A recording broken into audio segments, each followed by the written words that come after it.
ಇವಳು ಈ ಥರ ಮಾತಾಡ್ತಾ ಇರೋದಕ್ಕೆ ಚಾನಲ್ ಅವರು ಎಷ್ಟು ದುಡ್ಡು ಕೊಟ್ಟಿದ್ದಾರೋ, ಗಿಮಿಕ್ ಮಾಡ್ತಿದ್ದಾಳೆ ಅಂತೆಲ್ಲ ಕಮೆಂಟ್ ಮಾಡಿದ್ದೀರಾ. ಅವ್ರಿಗೆಲ್ಲ ಒಂದು ಮಾತು ಹೇಳ್ತೀನಿ, ಸತ್ಯನೇ ಹೇಳೋದಕ್ಕೆ ಯಾರೋ ಯಾಕೆ ದುಡ್ಡು ಕೊಡಬೇಕು? ಇಷ್ಟು ವರ್ಷ ಇಂಡಸ್ಟ್ರಿಯಲ್ಲಿ ಇದ್ದೀನಿ, ಈಗಲೂ ಇದ್ದೀನಿ. ಕನ್ನಡ, ತೆಲುಗು, ತಮಿಳ್ ಎಲ್ಲ ಲ್ಯಾಂಗ್ವೇಜಲ್ಲೂ ಸೀರಿಯಲ್, ರಿಯಾಲಿಟಿ ಶೋ ಮಾಡಿದ್ದೀನಿ. ಅದಕ್ಕೆಲ್ಲ ಮೂಲ ಕಾರಣ ಪ್ಯಾಟೆ ಹುಡುಗಿ ಹಳ್ಳಿ ಲೈಫು ರಿಯಾಲಿಟಿ ಶೋ. ಅಷ್ಟು ಗ್ರ್ಯಾಟಿಟ್ಯೂಡ್ ಇಲ್ವಾ ನನಗೆ? ಅನ್ನ ತಿಂದಿದ್ದೀನಿ ಸರ್, ಅದ್ರ ಋಣ ತೀರಿಸ್ತಾ ಇದ್ದೀನಿ ಅಂದ್ಕೊಳ್ಳಿ. Back to the point. Health care ಮಾಡ್ತಿರಲಿಲ್ಲ ಅಂತ ಹೇಳಿದ್ದಾರೆ.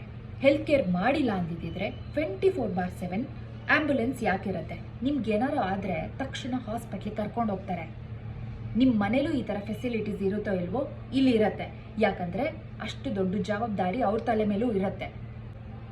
ಹತ್ತವರು ಒಂದೊಂದು ಕಂಟೆಸ್ಟೆಂಟ್ ಮಾತಾಡಿದ್ರೆ ಅದನ್ನೆಲ್ಲ ಟೆಲಿಕಾಸ್ಟ್ ಮಾಡೋದಕ್ಕೆ 10 ತಿಂಗಳಾದರೂ ಆಗಲ್ಲ. ಆಡಿಯನ್ಸಿಗೆ ಎಷ್ಟು ಬೇಕೋ, ಶೋಗೆ ಎಷ್ಟು ಬೇಕೋ ಕ್ರಿಸ್ಪ್ ಆಗಿ ಎಡಿಟ್ ಮಾಡಿ ಟೆಲಿಕಾಸ್ಟ್ ಮಾಡ್ತಾರೆ. ಇದೆಲ್ಲ 100% ಸ್ಕ್ರಿಪ್ಟೆಡ್ ಅಂತ ಹೇಳಿದ್ದಾರೆ. ಸ್ಕ್ರಿಪ್ಟೆಡ್ ಅಂದರೆ ಏನು ಗೊತ್ತಾ? ಸೀರಿಯಲಲ್ಲಿ ಇವ್ರ ಡೈಲಾಗ್ ಆದಮೇಲೆ ಇವ್ರ ಡೈಲಾಗ್ ಬರಬೇಕು.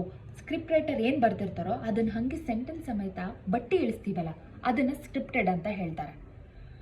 ರಿಯಾಲಿಟಿ ಶೋ ಅಲ್ಲಿ ಒಂದು ಫಾರ್ಮೆಟ್ ಅಂತ ಇರುತ್ತೆ, ಒಂದು ಪ್ಲಾನಿಂಗ್ ಅಂತ ಇರುತ್ತೆ. ಈ ಟಾಸ್ಕ್ ಆದಮೇಲೆ ಈ ಕಂಟೆಂಟ್ ಹೋಗಬೇಕು, ಅಥವಾ ಇನ್ಸ್ಟೆಂಟಾಗಿ ಒಂದು ಕಂಟೆಂಟ್ ಆಗ್ಬೋದು. ಇದಾದಮೇಲೆ ಒಂದು ಬ್ರೇಕ್ ಆ್ಯಡ್ ಅಂತ ಇರುತ್ತೆ, ಒಂದು ಎಂಡಿಂಗ್ ಅಂತ ಇರುತ್ತೆ. ಇದನ್ನು ಒಂದು ಪ್ಲಾನಿಂಗ್ ಅಂತ ಹೇಳ್ತಾರೆ.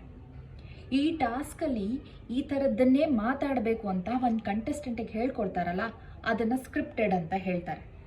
ಈ ನಾಲೆಡ್ಜ್ ಗೊತ್ತಿಲ್ಲದಲ್ಲೇ ಇದ್ರ ಬಗ್ಗೆ ಮಾತಾಡ್ತಾರೆ. ನಿಮ್ಗೇನಾದರೂ ಶೋ ಅಲ್ಲಿ ಪ್ರಾಬ್ಲಮ್ ಆಗ್ತಾ ಇದ್ರೆ, ರೆಸ್ಪೆಕ್ಟ್ ಸಿಗ್ತಾ ಇರಲಿಲ್ಲ, ಅಥವಾ ಬೇರೆ ಏನೋ ಒಂದು ಪ್ರಾಬ್ಲಮ್ ಇತ್ತು ಅಂದರೆ ಆನ್ ಸ್ಪಾಟ್ ಅದನ್ನು ಮಾತಾಡಬೇಕು, ಫೈಟ್ ಮಾಡಬೇಕು. ಅದನ್ನು ಬಿಟ್ಬಿಟ್ಟು ಹೊರಗಡೆ ಬಂದು ಅದ್ರ ಬಗ್ಗೆ ಮಾತಾಡಿದ್ರೆ ಅದಕ್ಕೆ ವ್ಯಾಲಿಡೇಷನ್ ಇಲ್ಲ.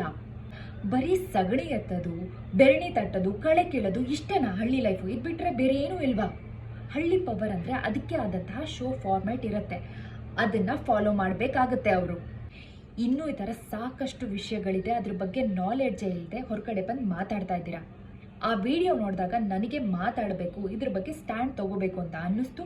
ಅದಕ್ಕೋಸ್ಕರ ಈ ವಿಡಿಯೋಗಳನ್ನು ಮಾಡಿದ್ದೀನಿ. Thank you.